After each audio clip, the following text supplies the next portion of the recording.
Okay, everyone, welcome back to Reading with an Otaku, the podcast where I, Drockfreak, dive headfirst into all things fantasy and sci-fi. Today we're talking about Fell Winter by A.J. Cooper, the first book in the Ulfar Crisis series. Buckle up because this one's a bit of a mixed bag. So, the basic setup is this. We're in Battleguard, a highland nation where some ancient evil is stirring.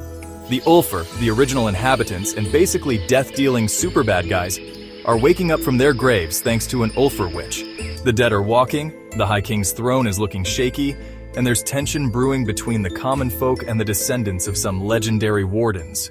Standard fantasy fare, right? Our main dude, Brand Gutlafsson, is a low-born musician who gets dragged into all of this thanks to his warrior pal, Gunnar Horsen. Yeah, that's his name. These two end up on the run, heading to Blackfold, a cursed land where, apparently, an Ulfar goddess is chilling out, waiting to make her grand entrance. And of course, there's a chill setting in. A fell winter, if you will. Now, I gotta be honest with you guys, this book had potential.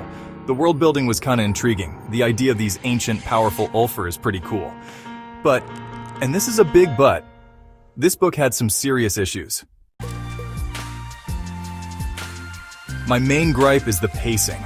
Some chapters just felt like a skipped montage, not in a cool way either. Like 1 minute Brand is just strumming a lute, next he's ready to throw down like a seasoned warrior. Where did that come from?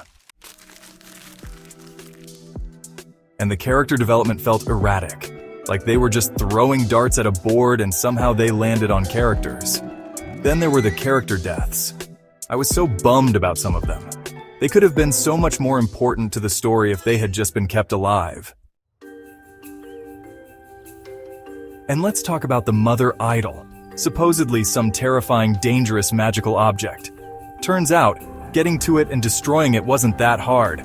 I was over here thinking it would be a huge deal, but it was practically a walk in the park. It just didn't make much sense for everyone to be so afraid of it. Overall, while Fell Winter has a neat premise and a world that could be compelling, it just doesn't quite nail the execution. It's not bad per se, but there are just too many missteps that held me back from really falling in love with it. It's the kind of book that if you're itching for a new fantasy world to jump into, and you're not looking for something perfect, it might keep you entertained. But honestly, I wouldn't go out of my way to recommend it. So, that's my take on Fell Winter. Have any of you guys read it? What did you think? Let me know in the comments. And as always, thanks for tuning in to Reading with an Otaku, where I read so you don't have to, maybe. Catch you next time.